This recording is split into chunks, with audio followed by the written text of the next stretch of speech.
भगवान की जय। थोड़ा कीर्तन बोलेंगे सब लोग। ओम जय गुरुदेवम जय गुरुदेव।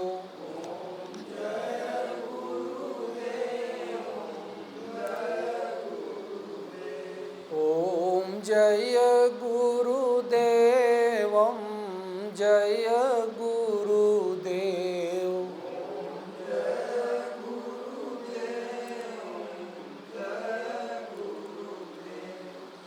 सब मम प्रिय सब मम उपजाए।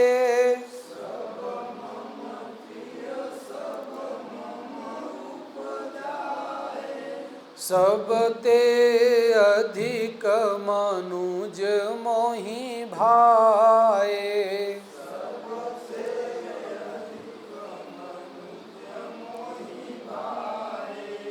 ओम जय गुरुदेवम जय गुरुदेव।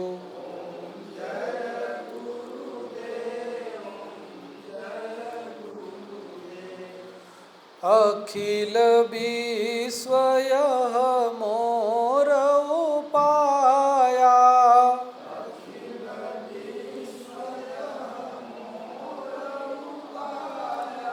सब पर मोरी बराबरी दाया।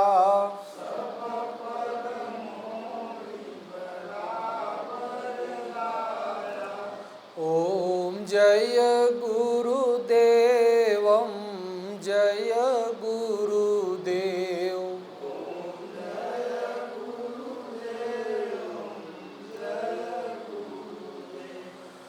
सोई पावन सोई सुभग शरीरा।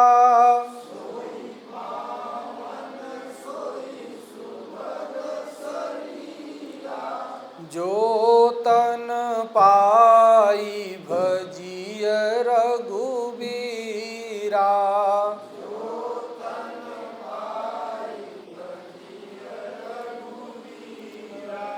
ओम जय गुरुदेवम जय गुरुदेव।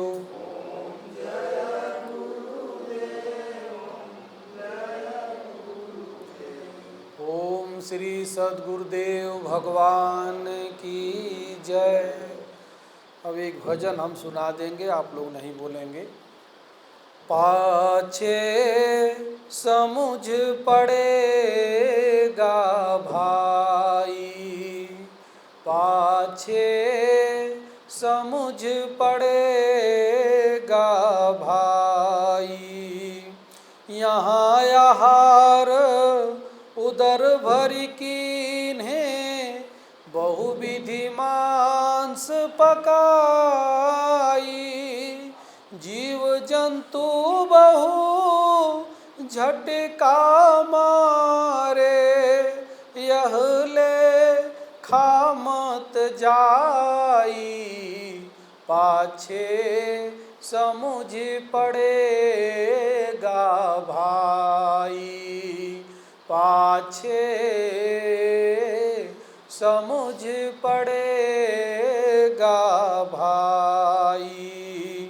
यहाँ लूट खावत तुम पर धन गले फांसरी लाई।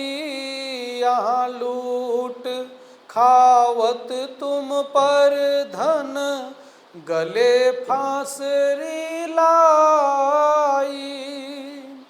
सात सिपाही आगे पीछे पल पल खबर जनाई।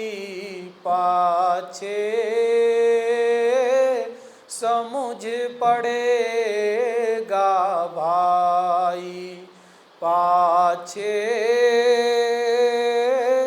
समुझ पड़ेगा भाई।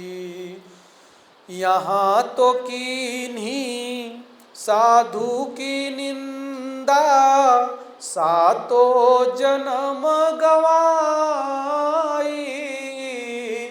यहाँ तो कीन्ही साधु की निंदा, सातों जन्म गवाई। पैग पैग पर कांटा गाड़े, उल्टा फांस लगाई, पाछे समझ पड़ेगा भाई, पाछे समझ पड़ेगा भाई। साच कहो तो मारन धावे, झूठा जग पतियाई। साच कहो तो मारन धावे, झूठा जग पतियाई। कह कबीर सुनो भाई साधो, भरम भूल दुनियाई,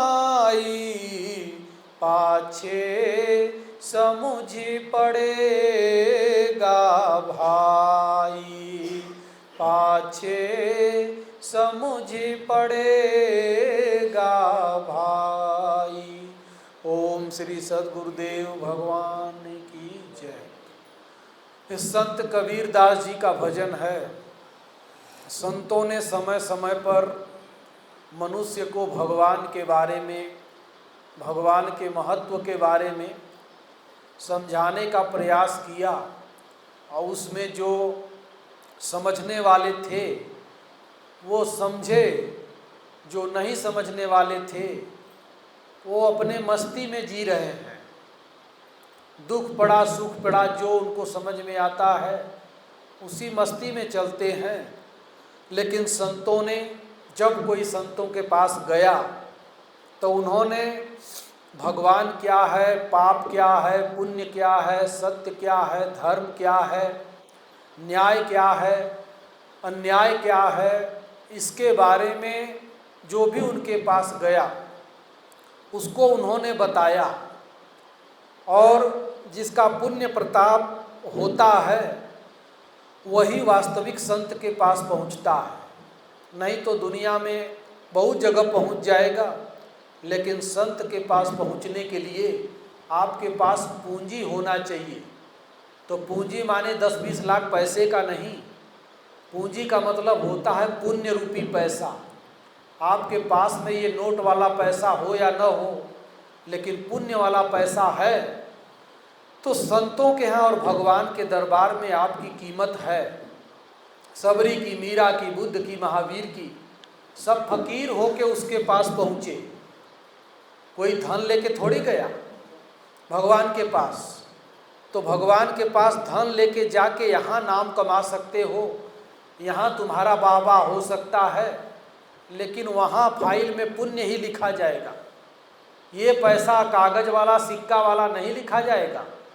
ये तो केवल व्यवस्था है। इसीलिए कहते हैं कि पाछे समझ पड़ेगा भाई। अभी हम लोग जो मौज आ रहा है मनुष्य वो कर रहा है, जिसको जो मौज में आ रहा है वो कर रहा है अपने मनमानी। तो संत कहते हैं कि अभी तो कर रहे हो जो कर रहे हो, लेकिन जब ये समय बीत जाएगा तो पाछे समझ पड़ेगा भाई, पाछे तुमको समझ में आएगा जब ये वक्त निकल जाएगा। उसको कहा कि पहले मनुष्य को, एक पागल हो गया आदमी तो चला जा रहा था, चंद्रमा निकला जब तो चंद्रमा को ही गाली देने लगा। कहा जले रहो साले, बिल आएगा तब पता चलेगा। चंद्रमा को वो सोचा कि कोई लाइट जल रही है बिजली से, तो जैसे बिजली का बिल आता है तब पता चलता है। गाड़ी गड्ढा गुड्ढी में खूब कुदाओ, जब जाएगी गैरेज में वहाँ सर्विसिंग में तब बिल आएगा, तब पता चलेगा कि कितना कुदाए हो इसको, कहाँ कहाँ तोड़े हो। अगर आराम से चलोगे तो कम टूटा रहेगा, और ऊंच खाल गड्ढा नहीं समझे, दबाते चले गए, तब कितना टूटी है वही बताएगी बिल से। तो इसीलिए पाछे समझ पड़ेगा भाई। तो जब बिल आएगा जिंदगी का, अभी तो बिजली का बिल भर रहे हो, गाड़ी का बिल भर रहे हो, मकान का बिल भर रहे हो, ये जब जिंदगी का बिल आएगा तब समझ में आएगा कि हम किए क्या। तो ये सब तो बिल चुकाए जा सकते हैं, लेकिन जिंदगी वाला बिल चुका नहीं पाओगे। ये बहुत विचित्र, इसके संभलना है तो पहले से संभलो, पहले से ही चेत करो। भगवान ने मानव तन दिया तो कहते हैं पाछे समझ पड़ेगा भाई, यहाँ आहार उदर भरी कीन्हे बहुविधि मांस पकाई। यहाँ भगवान ने काजू, पिस्ता, बादाम, रसगुल्ला, रसमलाई, रबड़ी, खोआ, दूध, घी, मक्खन, मलाई, ये सब चीज़ें खाने के लिए चावल, दाल, गेहूँ, सब्जी, मूली, लौकी, नेनुआ, सब चीज़ें दिया। इसको नहीं खा रहे। बहुविधि मांस पकाई, बड़े विधि से आजकल बड़े बड़े नेता सावन के महीने में मटन बनवा रहे हैं और वोट लेने के लिए मटन खिला रहे हैं। तो जो मटन खा के वोट देगा और जो लेगा वो दोनों सही काम नहीं करेंगे, क्योंकि दोनों का विचार भंग हो गया। तो इसीलिए प्रचार के लिए अपने और कहेंगे कि हम जीव को पालते हैं। जिस जीव को पालो वो जीव खुश रहे, प्रसन्न रहे, तब तो आपने पालन किया। उसको आप पाले, आप ही काट के खा गए, तो आपने उसका पालन कहाँ किया? पालन नहीं किया उसका। अपने पेट भरने के लिए उसको पाले। तो इसीलिए कहते हैं कि यहाँ आहार उदर भर कीन्हे। आहार दो प्रकार का आहार होता है, एक सात्विक, एक राजसी। एक सात्विक आहार जो मनुष्य के मन मस्तिष्क को शांत रखता है, और एक राजसी आहार जो स्वयं जलता है और आपको भी जलाता है। मुर्गा, मछली, बकरा, भैंसा, भेड़ा, ये सब कितना तेज यहाँ दौड़ रहे हैं धरती पर। जब इसको खा लोगे, उनका खून तुम्हारे खून में जाएगा तो तुमको कितना दौड़ाएंगे, ये तुमको भी दौड़ाएंगे। शांत नहीं रह पाओगे। खा के देख लो। ये जो सबसे मानवता, कहेंगे मानवता खत्म होती जा रही है, तो सबसे बड़ी मानवता खत्म होने में मनुष्य मांसाहारी हो गया है। और जितना ही मांसाहारी होता जाएगा, उतना ही भाई बहन, माता पिता, पुत्र, पति पत्नी, सबके लाज शर्म नष्ट होते जाएंगे, क्योंकि पशुओं को कोई लाज नहीं है। और जिस पशु को तुम काट के खा लोगे तो तुम्हारे अंदर से भी लज्जा खत्म हो जाएगी, समाप्त हो जाएगी। इसीलिए मनुष्य जो निर्दयी हो रहा है, अत्याचारी, दुराचारी, भ्रष्टाचारी, पापाचारी हो रहा है, उसका सबसे बड़ा देन है मांसाहार। जो मांस का आहार कर रहा है, कोई ऐसा जानवर नहीं जिसको मनुष्य नहीं खा रहा है। और इतनी बड़ी बड़ी चीज़ें, पिज्जा, बर्गर से लेकर के बहुत बड़े बड़ी महंगी महंगी चीज़ें बनी हुई हैं खाने के लिए, मनुष्य के लिए। साग सब्जी से लेकर, दूध दही से लेकर, मिठाइयों से लेकर, हजारों प्रकार की मिठाई, हजारों प्रकार की सब्जी, हजारों प्रकार का पीने वाला ठंडा, और तब भी टूटेगा खाली मांस पर। तो इसीलिए कहते हैं कि यहाँ आहार उदर भर कीन्हे बहुविधि मांस पकाई। विविध प्रकार से मांस पका रहे हैं, मांस को पका के खा रहे हैं पेट भरने के लिए। मांसाहार कर लिया, अगर तुम बकरे को खा लिए तो बकरे के विचार तुम्हारे अंदर जरूर आएंगे। तुम मुर्गे को खा लिए तो मुर्गे के विचार तुम्हारे अंदर जरूर आएंगे। भैंसे को खा लिए तो भैंसे के विचार तुम्हारे अंदर जरूर आएंगे, और उसी विचार में तुम आतंकवादी बन जाओगे, अत्याचारी बन जाओगे, फिर फोड़ो बम, मिसाइल चलाओ, यही करोगे। इसी की देन है मिसाइल चलाना, मांस का। क्योंकि जानवर को भाई बहन, माता पिता, पुत्र मालूम है, कौन हमारे देश के यात्री हैं, कौन विदेशी हैं, कौन हमारा भाई है, कौन बहन है, कौन बेटी है, कौन बेटा है, कौन पति है, कौन पत्नी है, कौन पिता है, कौन पुत्र है, किसी जानवर को नहीं मालूम है। उस जानवर को खाने वाला मनुष्य कभी चैन से कैसे रह पाएगा। ये जो पढ़े लिखे हैं ये दुनिया को क्या पढ़ाते हैं। कोई नेता भी बयान दे दिया कि जो कांवड़ लेके जाते हैं सब गांजा शराब सिखाने वाले वहाँ ट्रेनिंग दी जाती है। कांवड़ में तो लड़कों को गांजा शराब सिखाने की ट्रेनिंग दी जा रही है, ये तो बता दिया। लेकिन धरती का कौन ऐसा कोना है जहाँ जाने वाला आदमी गांजा शराब अफीम ड्रग्स नहीं पी रहा है। स्कूल में जाने वाले नहीं पी रहे हैं, नेता नहीं पी रहे हैं, हीरो हीरोइन नहीं पी रहे हैं। कौन नहीं पी रहा है बताओ, सबका गणना करो। वो एक हीरो का लड़का हीरोइन लेके झोला में पकड़ा गया था, वो कांवड़ लेके गया था। बम्बई का जो बहुत बड़ा हीरो है नामी ग्रामी, उसका लड़का हीरोइन लेकर के झोले में पकड़ाया था, वो कांवड़ लेके गया था। तो कांवड़ लेके जाने से कोई गांजा नहीं पीता, अफीम नहीं पीता, शराब नहीं पीता। अगर कांवड़ लेके जाने से ही ये सब नशेड़ी होते हैं तो अब कि स्कूल भेजो, स्कूल में जाएंगे तो डॉक्टर इंजीनियर कलेक्टर बनेंगे। कौन डॉक्टर इंजीनियर कलेक्टर मांस नहीं खाता, शराब नहीं पीता, ड्रग्स नहीं पी रहे हैं, अफीम नहीं खा रहे हैं। दुनिया का सर्च करो, ज़्यादा पढ़े लिखे हैं जो इंजीनियरिंग करने वाले, डॉक्टरी करने वाले, जो स्कूलों में जाने वाले हैं, अगर वहाँ गलत नहीं है तो छात्राएं स्कूल के सामने आग जला करके मर क्यों जा रही हैं, आग लगा के मर जा रही हैं। वहाँ कौन कांवड़ की ट्रेनिंग दे रहा है, वहाँ तो कोई ट्रेनिंग नहीं दे रहा है।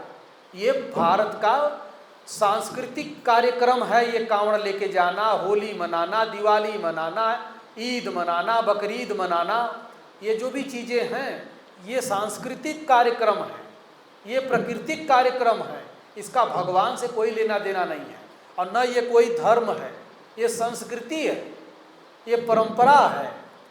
ये परंपराएं चल गई, किसी ने कह दिया हमने पेड़ में लाल रंग पोत दिया, हमारा लुंज हो गए थे, ठीक हो गए। तो जितने लुंज थे सब पेड़ में रंग पोतने लगे कि हम भी ठीक हो जाए। एक कहीं शंकर जी को जल चढ़ाने चला गया, वो ठीक हो गया तो उसने प्रचार कर दिया, तो 10 हो गए, 10 से 100 हो गए, 100 से 1000 हो गए, 1000 से लाख हो गए, लाख से करोड़ हो गए।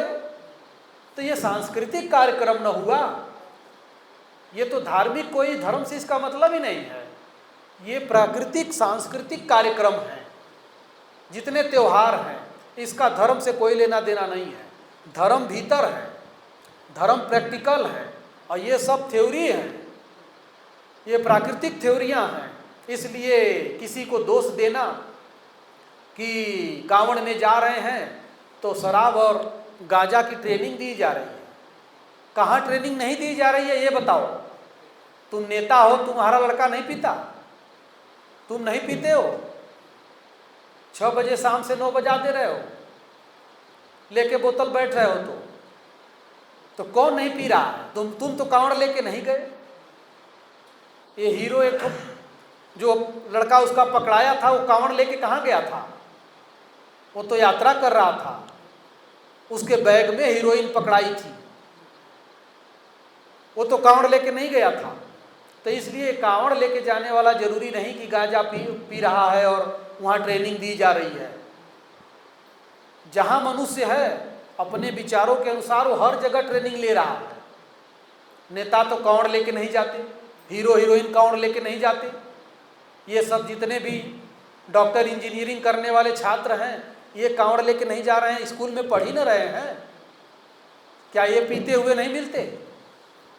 सब पी रहे हैं और दोष देंगे केवल ये नौ दुर्गा का और इनका कांवड़ का, तो उसमें भी पी रहे हैं। वो भी एक जैसे एक स्कूल डॉक्टरी इंजीनियर का, वैसे ही एक स्कूल वो प्रकृति संस्कृति संस्थापना है, संस्कृतियों का स्कूल, उसमें भी जा रहे हैं। जिसकी आदत पड़ी है वो पी रहा है, जिसकी आदत पड़ी है वो पी रहा है। और 40 के पार वाला तो पिए चाहे जो करे, वो तो ठान लिया है कि हमको मरना ही है। 40 के नीचे वाला कंट्रोल होना चाहिए तो सही रहेगा।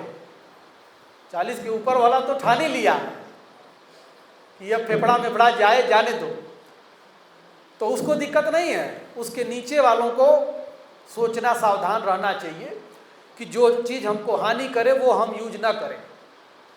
तो इसीलिए कहते हैं कि यहाँ आहार उदर भर कीन्हे, बहुविधि मांस पकाए उसी का भोग लगाए।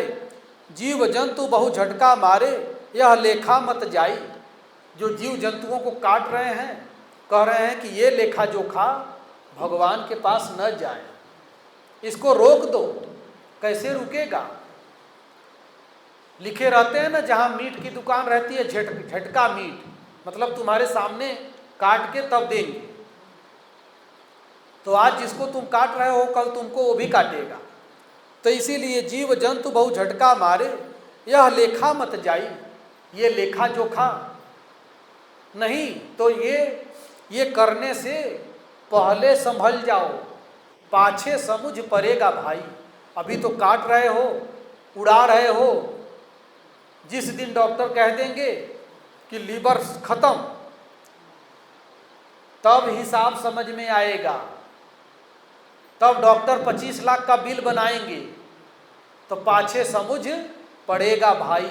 तब याद करोगे कि क्या क्या खाए थे, काहे बिगड़ा लीवर, किडनी क्यों बिगड़ी। तब उस पर हिसाब होगा कि बिस्की बरांडी क्या क्या लिए थे। उधर मन दौड़ेगा, तो पाछे कि हे भगवान, अगर न पिए होते तो ठीक रहता, न मांस खाए होते तो ठीक रहता। तो पाछे समझ पड़ेगा भाई, पाछे समझ में आएगा। जो अभी कर रहे हो, इसका परिणाम पीछे समझ में आएगा। इसलिए अभी से संभलो। जब से जानकारी हो जाए, नहीं जानकारी है तो अगर कोई जानकारी दे रहा है तो उसको लेकर के संभलो, उसको लो। इसलिए कहते हैं कि जीव जंतु बहु झटका मारे, यह लेखा मत जाई। कहाँ हम दारू पिए, कहाँ शराब पिए, कहाँ मुर्गा खाए, कहाँ भैंसा खाए, ये जो लेखा जोखा है, ये भगवान न जाए आगे, ये भगवान के पास न जाए। लेकिन कोई ऐसा तुम्हारा लेखा जोखा नहीं है जो उसके पास में हिसाब में नहीं जाएगा। एक एक कर्म का, एक एक बात का हिसाब होगा, उसको कोई नहीं काट सकता। तो इसीलिए अभी से चेत करो। ये पीछे पछताने के लिए जो संतों ने कहा कि ये दुनिया में जो मनुष्य का सोचता नहीं है और सोचने से पहले कर देता है, तो करता था तो क्यों किया, करके क्यों पछताए। बोया पेड़ बबूल का, तो आम कहाँ से खाए। करता था तो क्यों किया, करके क्यों पछताए। जब कर दिया तब क्या पछता रहा है, क्या हाय हाय कर रहा है। बोया पेड़ बबूल का, तो आम कहाँ से खाए। अगर पेड़ बबूल का लगाए हो तो उसमें फल आम का नहीं लगेगा, उसमें कांटे ही कांटे मिलेंगे, कांटा के अलावा कुछ नहीं मिलेगा। तो इसीलिए ऐसा काम मत करो कि पीछे पछताना पड़े। काम बिगाड़े आपनो जग में होए हंसाए, बिना विचारे जो करे सो पाछे पछताए। विचार एक बहुत बड़ी हमारे जीवन की, मनुष्य के जीवन की विचार सबसे सर्वोपरि दौलत है, धन है। आपके जीवन का सबसे सर्वोपरि सार है विचार करना। किसी भी चीज़ के बारे में विचार करो पहले, बिना विचारे जो करे सो पाछे पछताए। पाछे पछताना ही पछताना रहेगा। काम बिगाड़े आपनो, अपना काम भी बिगड़ जाएगा। और कहते हैं जग में होए हंसाए, जगत में आपकी हंसाई होगी, लोग आपके ऊपर हंसेंगे। इसलिए ऐसा काम मत करो। फिर आगे कहते हैं, यहाँ लूट खात तुम बरधन, गले फांसरी लाई। यहाँ जो है दूसरे का धन लूट लूट करके, छीन छीन करके खा रहे हो, बेईमानी करके खा रहे हो, उसके बारे में विचार नहीं कर रहे हो। बस सोच रहे हो कि यहाँ लोग जाने कि हाँ ये रंगबाज है। यहाँ रंगबाजी बनाने के चक्कर में वहाँ भीगी बिल्ली बन जाओगे, वहाँ सियार बन जाओगे।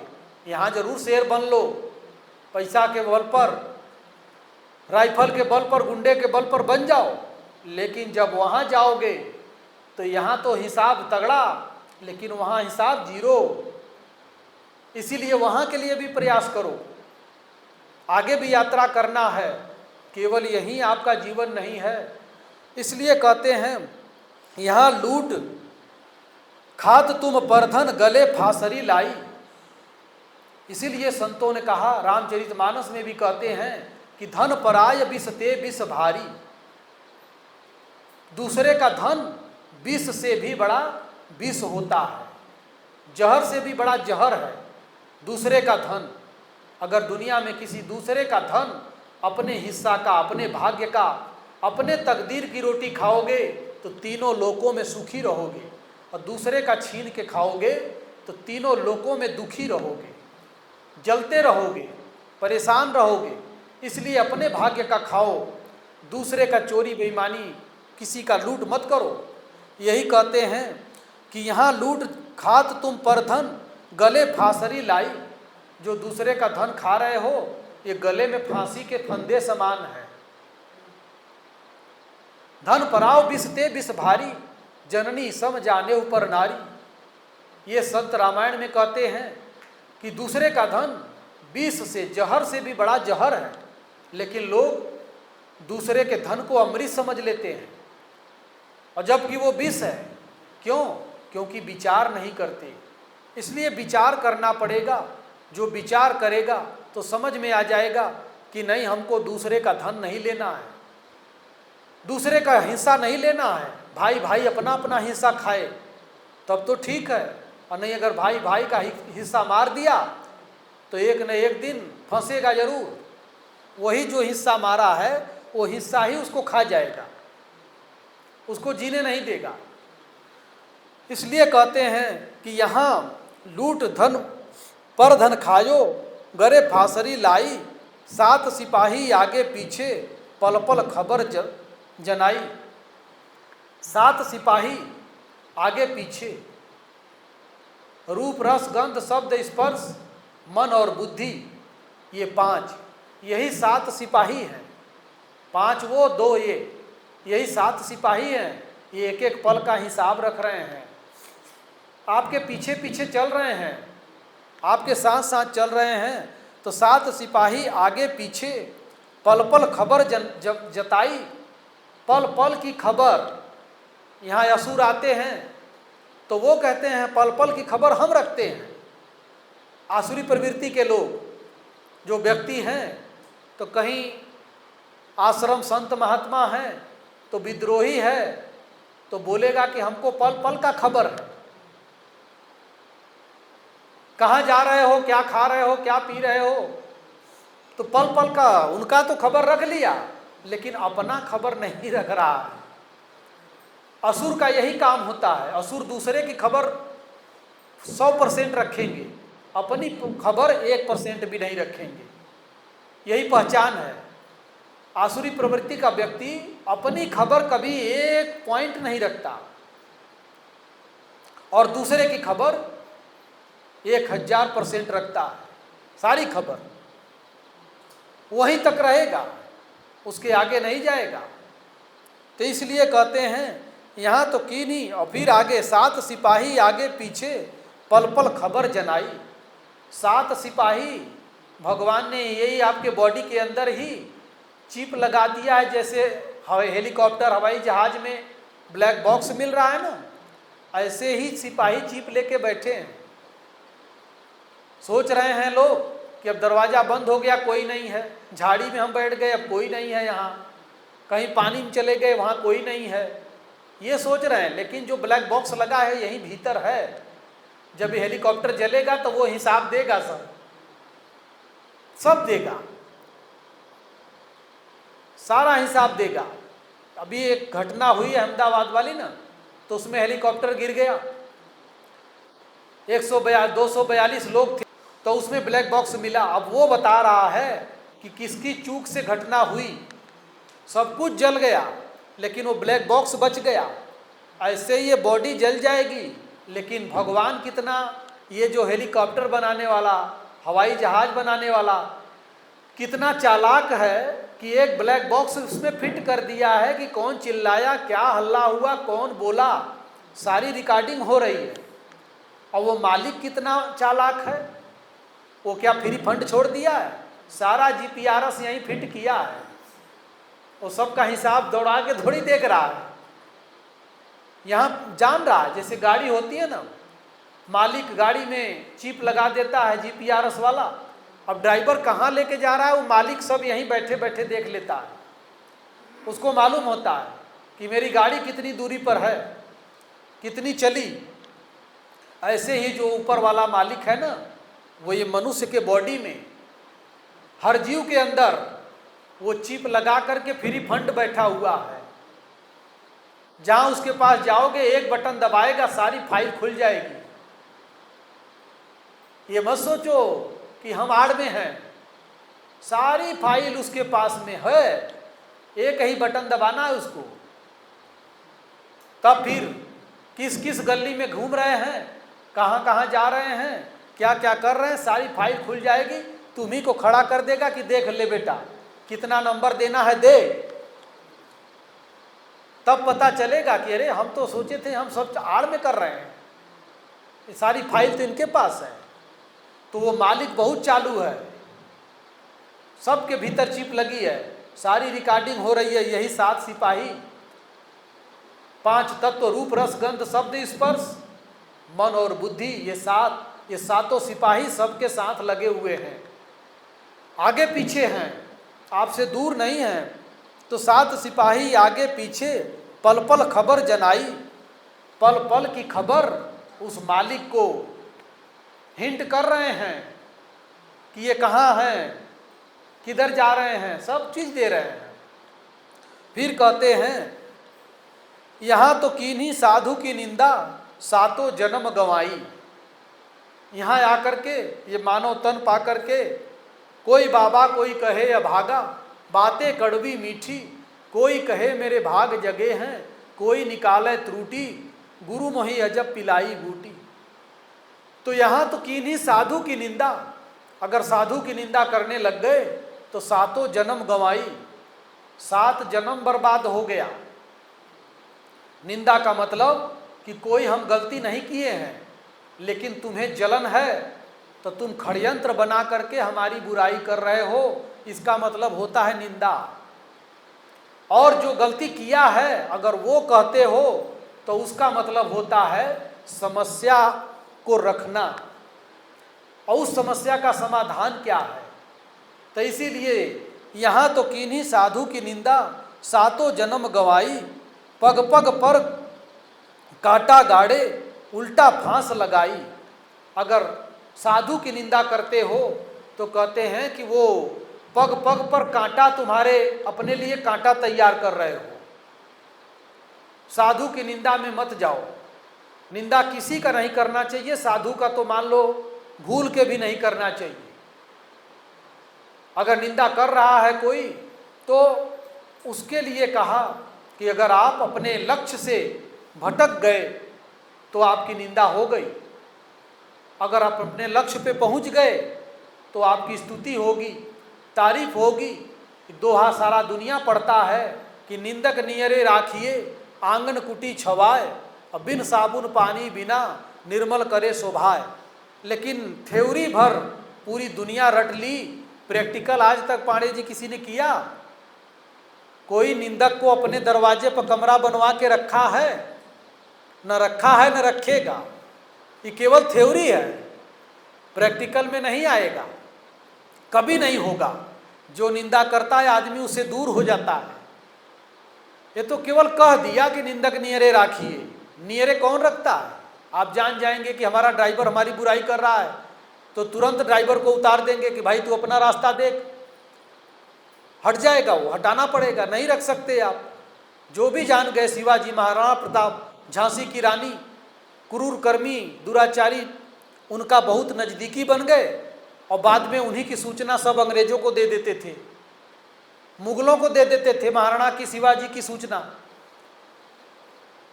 सारी जो सूचनाएं थी लीक कर देते थे और बनते थे महाराणा के, बनते थे शिवाजी के और सूचना दे देते थे मुसलमानों को। मुगलों को, राजाओं, उनको बादशाहों को दे देते थे। यही इनकी कमजोरी होती थी, इसीलिए फंस जाते थे। ये कहीं न कहीं फंस जाते थे तो कमजोर पड़ जाते थे। तो निंदक को कौन नज़दीक रखेगा? लेकिन एक कहावत है, केवल ये थ्योरी है, प्रैक्टिकल में यही है कि निंदक को कोई पास में नहीं रखता, न कोई आंगन कुटी छुपा के रखता है, केवल कहने की बात है। तो इसीलिए निंदक से सदैव दूर रहने की जरूरत है, नज़दीक रखने की जरूरत नहीं है, क्योंकि आपका अनर्गल वो भाषण देकर मन को, बुद्धि को, विचार को भंग करेगा। इसलिए उससे दूरी बनाइए। जो आपका नहीं है उससे दूरी बनाइए, और जो आपका है उसको भी उतना नज़दीक रखिए कि जितना आपको समझ में आए कि हाँ, यहाँ तक हमारी भलाई करेगा। राम जी का निंदा रावण ने किया, लगा उल्टा पुल्टा बोलने। भगवान राम को बोला, अगुनय मान जान जेहि पिता दीन बनवास, तासु दुख जुवती बिरह पुण्य से दिन मम त्रास। राम नालायक था, रावण ने कहा। ये रावण का बोली है, किसी लायक नहीं था। माता पिता ने वनवास दे दिया, राज नहीं दिया, निकाल दिया, जंगल दे दिया। उसका दुख, और पत्नी चली गई उसकी, उसका दुख। और फिर रोज मैं एक एक बम पटकता हूँ, रोज उसका पीछा करता हूँ, रोज आकर के हा हा करता हूँ, छेड़ता हूँ। कभी खुद असुर को लेकर जाता हूँ, कभी असुर को भेजता हूँ। ये रावण का काम था। उसने कहा रोज मैं त्रास देता हूँ, मतलब रोज परेशान करता हूँ, छेड़ता हूँ। एक तो ये दुख है, पुनः निस दिन मम त्रास। तब फिर अंगद जी जब वहीं पे बैठे थे, जब ते सुनी जब ते कीन राम कर निंदा, क्रोधवंत यति भयं कपिंदा। राम की जब निंदा सुना तो अंगद जी को क्रोध आ गया। जो मम चरण सकसि सठ टारी, फिर ही राम सीता मैं हारी। पैर जमा दिया, कहा रे दुष्ट रावण, अगर तू मेरा पैर हिला दे, उठा दे, तो मैं सीता को हार जाऊंगा, राम वापस चले जाएंगे। और रावण के दल के एक से एक निशाचर, मेघनाथ सम कोटिसत, योधा रहे उठाए, भूमि न छाड़त कपि चरण, बैठ सकल सिरनाए। करोड़ों करोड़ों योद्धा उठे, लेकिन अंगद की टंगड़ी हिली नहीं। तो आप अपने कर्म से अगर नहीं हिले तो निंदा करने वाला निशाचर एक दिन परिवार समेत चला जाएगा, जैसे रावण चला गया। अंगद का पैर नहीं हिला पाया तो राम की जीत हो गई। तो जो कलंक, जो आक्षेप, जो षड्यंत्र आपके ऊपर कोई लगा रहा है और आप वैसा करते नहीं हैं, तो एक दिन आप अंगद की तरह जीत जाएंगे। तो अंगद का पैर क्या था? बंदर की टंगड़ी इतनी मोटी होती है, और वहाँ कहते हैं 7 करोड़ योद्धा उठा रहे थे। कितना बड़ा गप है ये। 7 करोड़ योद्धा खड़े होने के लिए कम से कम 400-500 बीघा जमीन चाहिए, तब न 7 करोड़ लोग खड़े होंगे। और अंगद की टंगड़ी इतनी सी मोटी, और उसको उठाने के लिए 7 करोड़ योद्धा उठे। और वो लंका में 7 करोड़ थे कहाँ? 7 करोड़ योद्धा जो अंगद की पैर उठाने के लिए उठे, कितनी बड़ी लंका थी। लंका जो दिखाई पड़ता है देश, समुद्र के किनारे इतना सा बिंदी लगी रहती है, छोटा सा देश है वो। पूरी आबादी कितनी होगी लंका की? पढ़े लिखे लोग होंगे तो उनसे पूछना, जो इतिहास पढ़ते रहते हैं। बहुत ज़्यादा आबादी नहीं है। तो और उस समय रावण के ही 7 करोड़ योद्धा उठ गए केवल पैर उठाने के लिए अंगद का। इससे बड़ा गप क्या होगा? लेकिन जब सच्चाई में जाएंगे तो ऐसा सचमुच में होता है कि अंगद का पैर कोई बंदर की टंगड़ी नहीं है। तो है क्या? तो कोटि विघ्नते संत कर, मन जिमिनी तीन त्याग, भूमि न छाड़त कपि चरण, देखत रिपुमद भाग।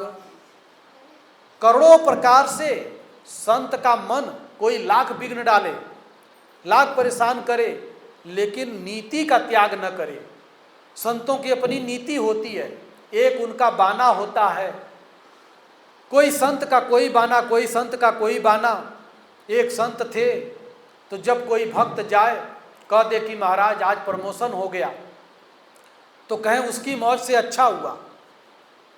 फिर दूसरे दिन कोई पहुँचे, महाराज खेती में गेहूँ बड़ा अच्छा हुआ, उसकी मौज से अच्छा हुआ। कोई दूसरा पहुँच गया, ओले पड़ गए, महाराज फसल नष्ट हो गई, तो कहें उसकी मौज से अच्छा हुआ। ऐसे ही कह देते थे। एक दिन एक बड़ा अंतरंग सेवक था, बहुत नज़दीकी सेवक था, सेवा करने वाला, उनको सम्मान सेवा करने मानने वाला। उसको एक लड़का था, एक ही लड़का था, खत्म हो गया। तो सूचना तो महाराज को मिल गई थी, बड़े दुखी थे। लेकिन जब वो भक्त आया तो रोने लगा, कहा गुरु महाराज आपका जो लड़का था वो नहीं रहा। तो दुखी मन से ही बोले उसकी मौत से अच्छा हुआ। अपना नीति क्यों छोड़े, जो नीति थी वो नीति पे चल रहे थे। अब उस भगत को आग लग गई कि सारा अपना काम बिगाड़ के इनकी सेवा करते थे, एक ही लड़का था मेरे, और जब वो मर गया तो कहते हैं उसकी मौत से अच्छा हुआ।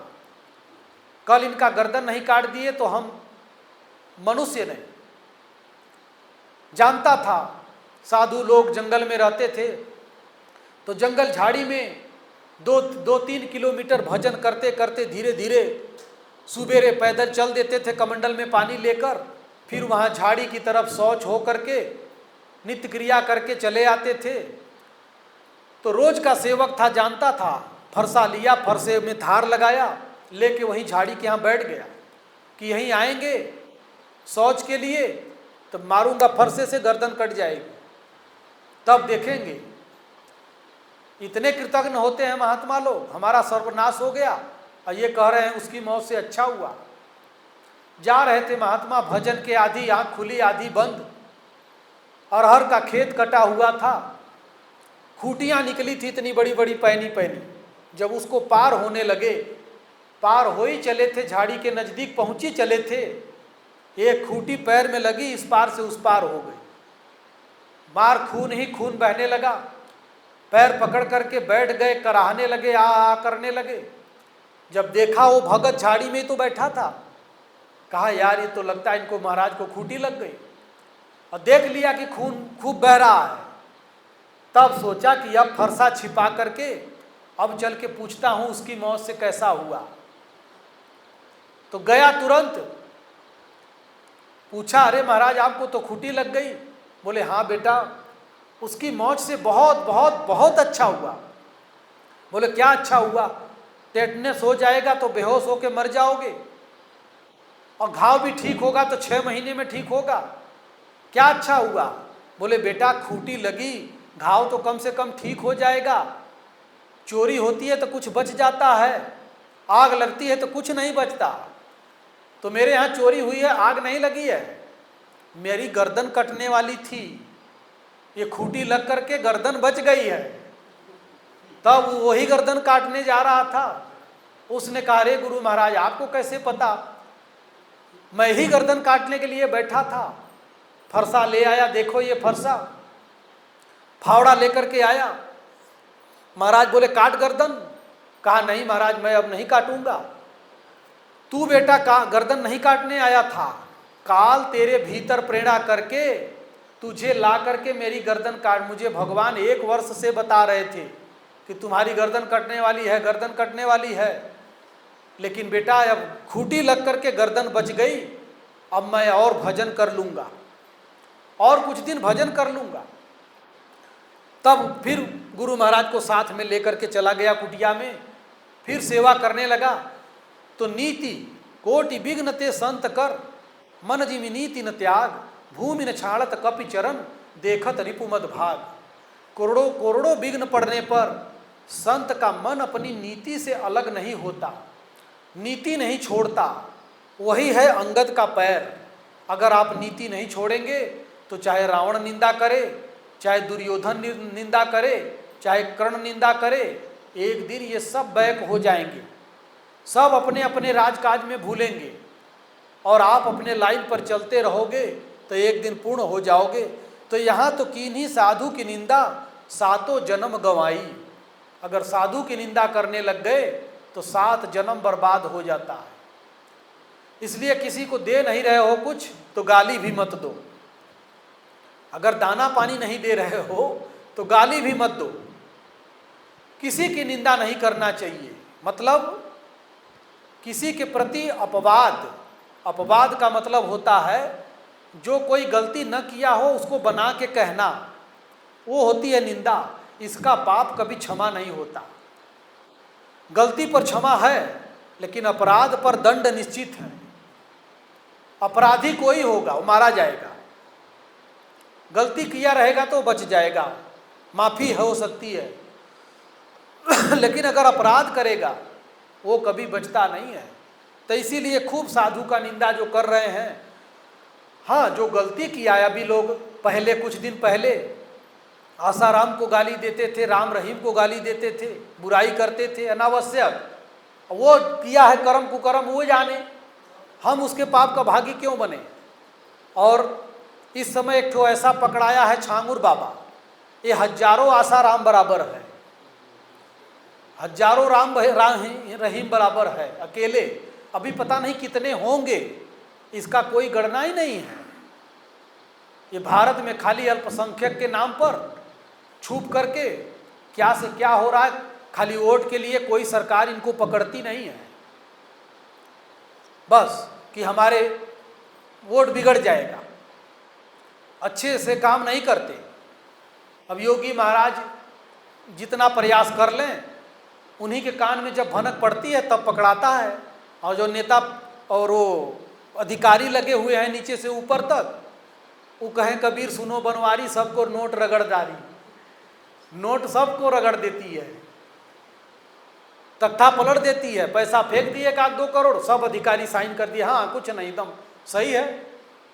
रोड बनी, अब रोड में कितना गिट्टी पड़ा, कितना बालू पड़ा, ठेकेदार पैसा बढ़ा के दे दिया, वो साइन कर दिए कि हाँ एकदम सब सही है, 6 महीना में रोड उखड़ गई। तो जो मुख्यमंत्री हैं, ऊंचे पद पर हैं, वो कहाँ सड़क देखने आ रहे हैं। तो इसलिए जो बड़े बड़े सातिर चोर होते हैं वो पकड़ में नहीं आते, छोटे मोटे पकड़ में आ जाएंगे। गांजा के लिए कह रहा है और हीरोइन के लिए बोल ही नहीं रहा है, गांजा के लिए नियम चला रहा है और हीरोइन के लिए कोई नियम नहीं, अफीम के लिए कोई नियम नहीं, चरस के लिए कोई नियम नहीं। तो इसलिए ये जो छोटे लोग हैं उन पर सब शिकंजा। ट्रेन होती है ना, जनरल बोगी में सिपाही होगा चाहे टीटी होगा, सब जा कर के कुछ न कुछ वसूल लेंगे। और स्लीपर में एसी में कोई जाता है? कोई पूछने नहीं जाता कि टिकट लिया है कि नहीं। ऊंचे जगह पर हिम्मत ही नहीं है, इसलिए ऐसे ही बात चलती रहती है। तो ये देखिए कि जो सिलसिला था समाज में गाली देने का, मुसलमान भी बहुत बोलते थे कि हिंदू ऐसा है, ऐसा राम, राम रहीम, ये फलाना। लेकिन मनुष्य को दूसरे का इतनी बड़ी सरसों बड़ी साफ दिखाई पड़ती है और अपना इतना बड़ा बेल दिखाई नहीं पड़ता है। अपना बेल नहीं देखता और दूसरे की सरसों बराबर कमी देखने को, गाली देने को तैयार है। इसीलिए यहाँ तो कीनी साधु की निंदा, साधु का निंदा करके 7 जन्म गंवा दिया, 7 जन्म बर्बाद हो गया। पग पग पर कांटा गाड़े, उल्टा फांस लगाई। पग पग पर अगर साधु की गाली दे रहे हो, निंदा कर रहे हो, तो कदम कदम पर फांसी का फंदा अपने लिए कांटा तैयार कर रहे हो, वो कांटे के समान काम करेगा। साच कहे तो मारन धावे, झूठा जग पतियाई। अगर सच्चाई कह देंगे तो हजारों दुश्मन हो जाएंगे आपके। ईसा ने सच कहा तो कीले ठोक के मार डाले, मंसूर ने सच कहा तो पत्थर मार मार के मार डाले, तुलसीदास ने, वो दयानंद सरस्वती ने सच कहा तो उनको जहर दे दिया, तुलसीदास ने सच कहा तो उनकी रामायण फूंक दिया। तो साच कहे तो मारन धावे, झूठे जगपतियाना। सच्चाई कह देंगे तो आपके ऊपर उसका खून खौलने लगेगा। पागल हो जाएगा, क्योंकि वो गलत में खुद डूबा हुआ है। तो इसलिए साच कहे तो मारन धावे, झूठा जग पतियाई, कहे कबीर सुनो भाई साधों, भरम भूल दुनियाई। ये पूरी दुनिया भरम में भुलाई पड़ी है, ये भरम में पड़ी हुई है, ये जगत के भरम में है। पूरी दुनिया भरम में भूला हुआ है, पाछे समझ पड़ेगा भाई। तो अभी तो समझ में नहीं आ रहा है, अभी खूब दूसरे को बोल रहे हो, बात कर रहे हो, लेकिन जब बिल आएगा, चुकाना पड़ेगा, तब पता चलेगा कि कितना गलत किया हूं, कितना सही किया हूं। ये सब के सामने आएगा। इसीलिए संतों ने हमको, आपको, अगर बात रखते हो, नेता का मतलब एक बहुत बड़ा जज होता है। एक तो केस मुकदमा फरियाता है केवल कोर्ट में, और जो ये नेता होते हैं ना, ये पूरी जनता के जज होते हैं। अगर ये गलत बोल रहे हैं तो जनता को गलत गुमराह कर रहे हैं। इनको तो और सही बोलना चाहिए, लेकिन ये उल्टा पुल्टा बोल देंगे, एक बयान दे देंगे, एक तरफ का समर्थन करेंगे, एक तरफ तोड़ेंगे। ये गलत है। जो गलती करे उसको सबको बोलो। एक मास्टर अभी हुआ है, तो वो लड़कों को स्कूल में माइक लेके भाषण दे रहा है, कांवड़ मत उठाना, मानवता की सेवा करना, तुम घर में रह जाना, कांवड़ नहीं उठाना। तो कांवड़ पे तो गाना बड़ा जल्दी बना दिया। कभी ये बोल सकता है कि ताजिया मत उठाना, मुंह में आवाज़ आ सकती है। कभी ये बोल सकता है कि बकरीद मत मनाना, कभी बोल पाएगा?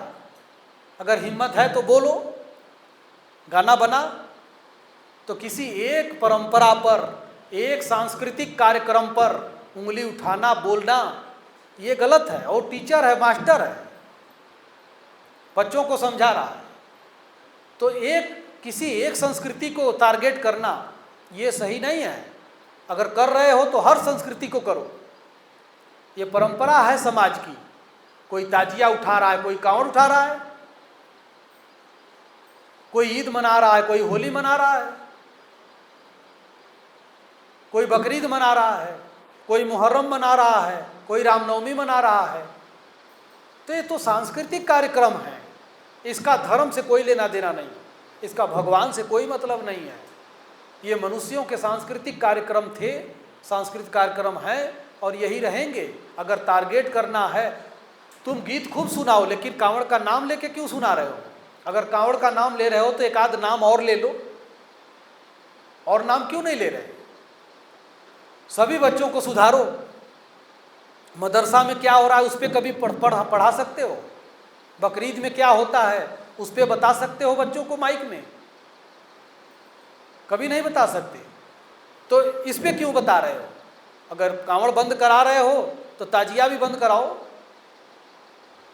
बकरीद भी बंद कराओ, सब त्योहार बंद करा दो, सभी के बंद करा दो।